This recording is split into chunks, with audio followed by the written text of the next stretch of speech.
السلام عليكم ورحمة الله تعالى وبركاته. أهلي وناسي وعشاق الحجايات القديمة، نتمنى تكونوا كاملين بخير وعلى خير وفي أتم الصحة والعافية إن شاء الله.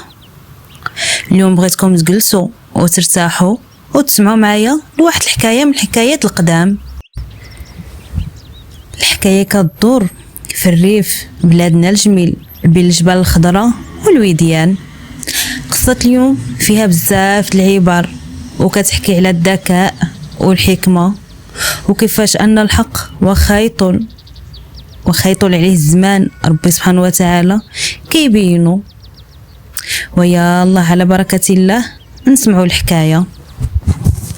كان يا مكان في قديم الزمان الحبق والسوسان ونصليو على نبينا العدنان. كانت واحد القرية صغيرة وبعيدة على صداع المدينة، ناسها طيبين وكرماء كيعيشوا من الفلاحة وتربية الغنم وسط هاد الطبيعة. هاد القرية الصغيرة كانت عايشة مرا سميتها يطو كانت مرا مكافحة وصبارة ومحبوبة عند كل شيء. يطو ميت سي الراجل ديالها ومخلي ليها جوج بنيات صغار بحال النوارات. يطو ما مدات يدها لحد وما قصت تبكي على الزمان. كان عندها كنز واحد في الدار، كانت عندها بقيرة ومسمياها البركة. كل صباح مع الفجر قبل ما تطلع الشمس كتنوض يطو وكتدعي الله مع بنياتها والبقيرة ديالها يحفظوا من سيدي ربي، وتحب البقيرة بيديها وتصاوب اللبن وتخرج الزبدة اللي ريحتها كتشهي وتشمى من البعيد. في واحد النهار كان الصيف، ناض سيطو كالعادة بكري قادات السلال ديال الدوم، غطاتهم بثوب نقي وابيض وهزاتهم فوق راسها ومشات قاصده السوق الاسبوعي ديال القبيله. الطريق كان طويل وسط الحقول القمح وكتسمع غير صوت الطيور والما كيجري في الويدان. يطو كانت غاديه وهي كتفكر في بنياتها، كتقول في خاطرها يا ربي تجيب التيسير اليوم باش نشري لبنياتي لبسات جداد ونفرحهم. وصلات يطو للسوق وجلست في بلاصتها بحال ديما مضللة تحت الشمس، وفضل الله النية الصافية ديالها وبسبب الجودة واللبن والزبدة ديالها الناس تجمعات عليها. كاع اللي داز كيشري من عندها ويشكر التاويل والنقا ديالها. على ما أذن الظهر كانت يطو باعت كل شيء، جمعت السلال ديالها وحسبت فليساتها. كانت البركة ودارت الفلوس ديالها في ثوب حمر ودارتهم في جيبها وقلبها طاير بالفرحة. وهي راجعة للدار في الطريق كانت الشمس حارة والحرارة مجهدة. يطو عيات بزاف بحكم الفياق بكري والتعب اللي كان شادة. قربت لواحد البير قديم معروف بما بارد وسط الطريق، حطات السلال ديالها وجلست ترتاح تحت الظل ديال واحد الشجرة الزيتون كبيرة. جبدات الكموسة الفلوس من جيبها وحطاتها حداها فوق الربيع الخضر باش ما تزيرهاش وهي جالسة، وشربات المياه الباردة. من كثرة العيا غفلات عينيها وطاحت في نوم عميق. في هاد الوقيته داز من تما واحد الراجل من القبيله. هاد الراجل سميتو حدو كان معروف بين الناس بالطمع والبخل وعمر الخير ما كيدوز من عنده. شاف يطو ناعسه في امان الله وشاف الكموسه حمراء عامره بالفلوس محطوطه حدا راسها. الشيطان وسوس ليه وعمى عليه عينيه، قرب بشويه بحال القط بلا ما يدير الصوت وسط العشوب. مد يديه هز كموسه الفلوس وحشاها في الجيب جلابته وهرب. وهو كيجري بين الشجر بلا ما يدور موراه ولا ينبو ضميرو على دوك اليتيمات مساكن. من بعد ساعه فاقت يطو مرتاحه، دارت يديها باش تهز الفلوس، ولكن الصدمة كانت كبيرة. الأرض طارت بيها فاش ما لقاتش الكموسة ديال الفلوس. بكات وغوتات. مشى رزق وليداتي، مشى شقايا اليوم.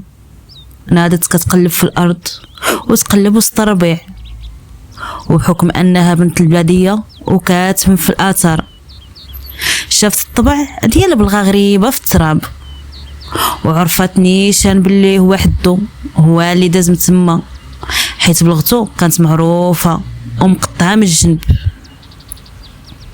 بكثرة البخل اللي كان فيه ما كانش يقدر يشري حتى بلغة جديدة. مسحات دموعها وقصدات دار القاضي. هاد القاضي كان راجل كبير في السن، شعره بيض وعيني فيه من الحكمة، فيه محكمة كبيرة، معروف بالعدل وما كيظلم عنده حد. حكات ليه الطو وهي كتسرعد اشنو وقع ليها. القاضي صفات المخزنية جابو حدو للمحكمة. حدو وقف بكل جرأة ونقر كاع التهم، جباد الكموسة من جيبو وقال له: يا سيد القاضي، هاد المرة كتتفلى عليا. انا بعت خروف كبير في السوق هاد الصباح وهادو فلوسي، وهي شافتهم وطمعت فيا.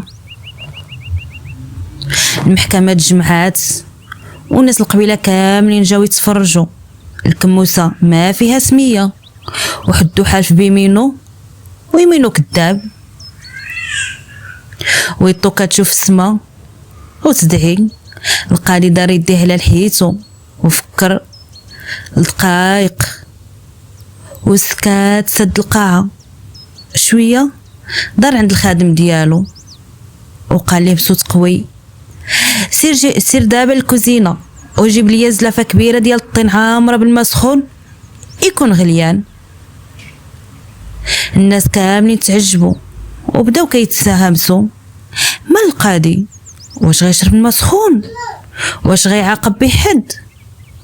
جاب الخادم الزلافة د الماء والماء كيطلع منه الفوار وحطها قدام القاضي. هنا هز القاضي الكموسة الحمراء، حل عقدة بشوية ولاح الفلوس الفضية كاملين وسط الماء السخون. وكل شي واقف مصدوم وكيشوف الزلافة. داز الوقت ايوا شوية وبدات كتبان المعجزة. فوق الماء سخون بدات كتشكل بقع ديال الليدام والزيت الصفراء. الليدام ديالاش؟ ديال الزبدة البلدية اللي كانت يطو كتبرها بيديها النهار كامل وتشري وتبيع وتشد الفلوس ويديها فيهم اثار الزبدة. الماء سخون دواب الليدام اللي كان لاصق في المعدن وطلعو لسطح الماء. ضرب القاضي الطبلة بيديه وقال بصوت هز المحكمة: الحق يعلو ولا يعلى عليه. الفلوس فلوس يطو هي اللي كتبيع اللبن والزبدة، حيت اللي دام الزبدة ديالها شاهد على دراهمها. اما انت يا حدو فقلتي بغيتي الخروف وخروفك ما فيه زيت ولا زبدة. حدو تروع وتصدم بالخوف وطاح على ركابيه كيرغب ويطلب المسامحة. رجع القاضي الفلوس اللي طو كاملة مكمولة وحكم على حدو بالسجن والجلد باش يكون عبرة لكل واحد كيتجرأ على رزق الدرويش واليتامى. رجعات يطو لدارها وفرحات بنياتها بلبسات جداد وهي حمد الله وعارفة أن ربي ديما مع الصابرين. وهنا يا أهلي وناسي كتسالي حكايتنا ديال اليوم. نتمنى تكون عجباتكم وخديتو منها عبرة أن الحرام ما كيدوم وأن الصدق ديما كينجي. وإلا عجبتكم القصة ما تنسوش تدعموني باللايك واشتراك وتخليو لي الرأي ديالكم في التعاليق، ونتلاقاو في حكاية جديدة إن شاء الله. وخليتكم في أمان الله وحفظه.